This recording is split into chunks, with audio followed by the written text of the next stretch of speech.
Welcome to No Excuses. My name is Mary Fran, and today we're going to talk about goals for 2025. It is not too early to set your goals. And I actually started setting my goals literally a month and a half ago. I wanted my goals in place.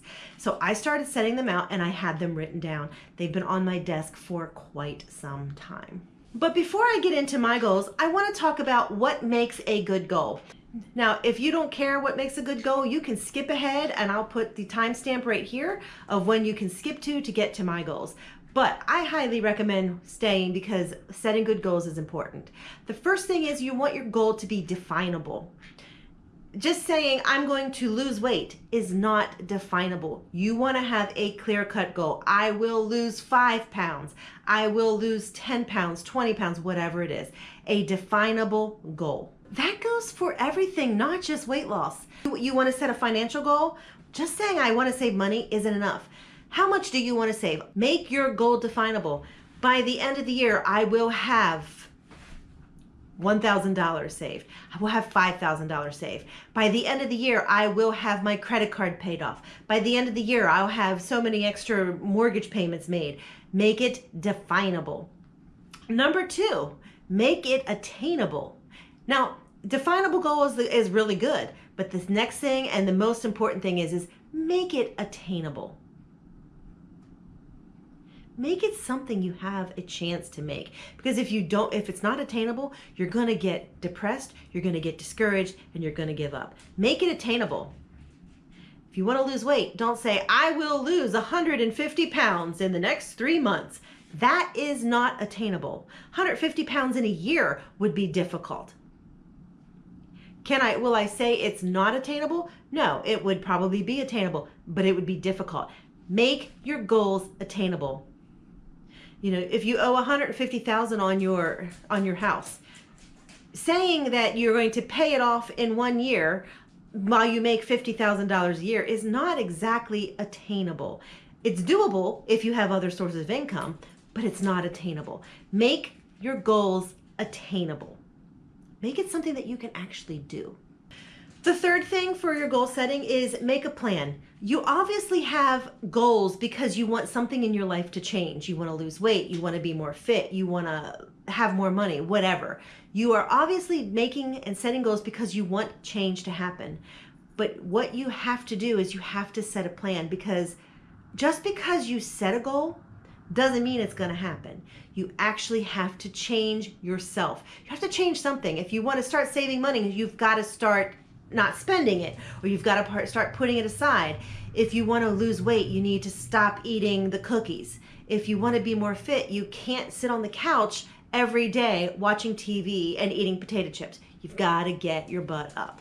You've got to make the change. So make the plans. Plan how you're going to change so that you can reach your goal. Last but not least, I want to caution you to be ready to change and to be ready to pivot if your goals are not working for you or if something changes. Be ready to change, be ready to adapt, because life changes, things happen. And if you stick with a goal that's no longer attainable, once again, you're going to be frustrated, you're going to be discouraged, and you're going to give up. Make your goals attainable. Now, my goals were set about a month or 2 ago. I actually set them, I wrote them onto a note card, and it's been sitting in front of my desk at work. And the first couple weeks I would look at them like, oh wait, I need a clear defined goal. So I would make an adjustment. Then the next week I'd be like, okay, I need a plan. And so I'd make an adjustment. And then most recently when I got laid off, I'm like, pivot, time to pivot and time to change. It happens. And this is all before the new year happens. So we'll see what happens. But let's go ahead and I'm going to share my goals with you.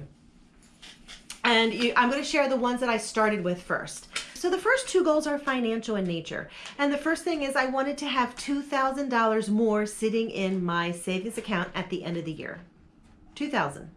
Not a whole lot. Attainable. Would I be happy with more? Heck yeah. But it's attainable. But $2,000 is attainable. And I know that once momentum picks up, I would be doing good. The next goal was also financial, and that was I wanted to make some extra payments on our mortgage. I wanted to pay down 6 months extra. I wanted to be 6 more months ahead in our payments. And when I say ahead, it doesn't mean that I can skip those, but knock an extra 6 months off of our term of our loan. Doable, very doable. The next one is actually kind of a financial goal, but kind of a life goal. And that is that Jason and I have not taken a vacation since 2021. We've had time off. But we spent 1 year tearing down the lean-to on the shed and rebuilding it. We spent 1 year painting the shed. This past year we did a lot of day trips, but we have not gone away since 2021. And we both are desperately wanting to go away. So my goal was to save, plan, and take a real vacation. The last goal is kind of wrapped up into one, and that is my weight loss goal. And I actually had said that I wanted to reach my goal weight, which is 180 pounds. Yes, that is still above the body mass index of where I should be, but I know from experience that that is a good weight for me. So I want to get it down to 180 pounds. That was going to be about 1.5 to 2 pounds a week. Attainable? Yes. Difficult? Yes. But I was determined. When I made that goal, I was like, how am I going to do it? And one of those things was I am going to exercise 3 times a week. 3 times a week. I'm not asking for 5. I'm not asking for 7. 3. And then I'm going to follow healthy eating. I'm going to track my food. I'm going to keep my calories in track. I'm going to drink my water. I am going to track my food every day. I'm going to drink at least 64 ounces. And I know it's not attainable to say I'm going to do it every day. So I'm going to do it at least 5 times a week. So I sat and stared at these goals for a while. But then if you've been watching my channel, you will know that on my birthday, on December 10th, I actually got notification that I was being laid off as of December 31st. And I looked at my goals and I'm like, oh, I don't know. Now the weight loss goal, yeah, I still want to lose the weight. I actually started looking at it and I'm like, okay, I don't know that the 180 is attainable, but being under 200 is. So I actually adjusted my weight loss goal to be under 200 pounds. I would still like to make it to the 180, but let's make it attainable. The fitness, the 3 times a week, the water, that all still stands. Nothing has changed on that one. Where the changes have come are in the financial realm. Financially, my goal for 2025 is to stay afloat, no debt. I don't want to go into savings. I don't want to go into debt while I'm not working. Now, pie in the sky, I still want to reach that 2,000 extra in savings.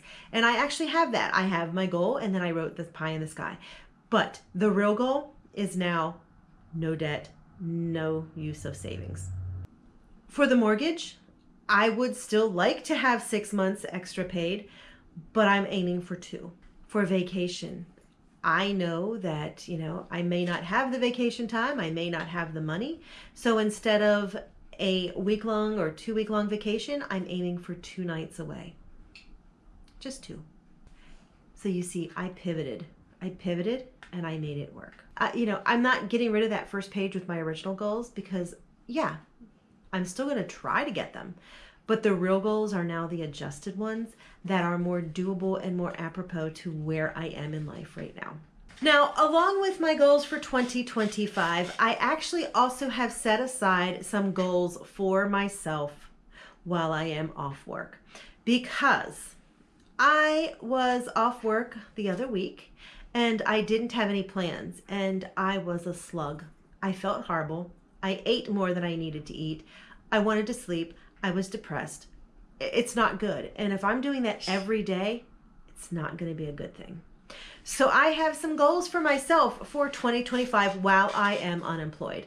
Number 1, of course, I will be looking for a job, and I'm setting myself a goal of I have to be looking for a job at least 30 minutes a day. Now I know if I start looking and I start to apply for something, it's going to be a lot longer than a half an hour.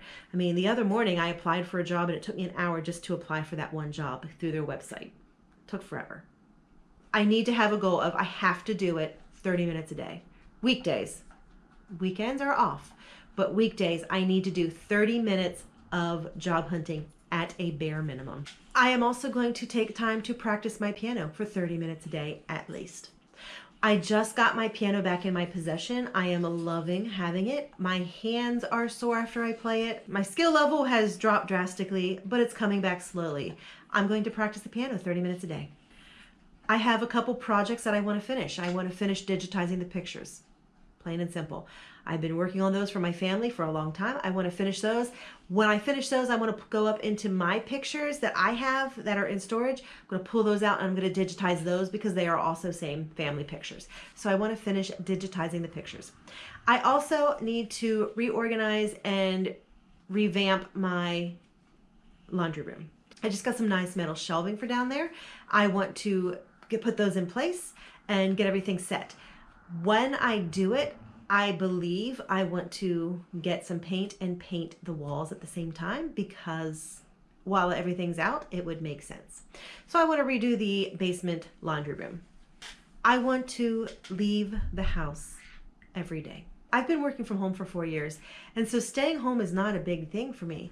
But if I'm not actually having I'm going to go to work, I'm going to go do something, I think it would be bad for me.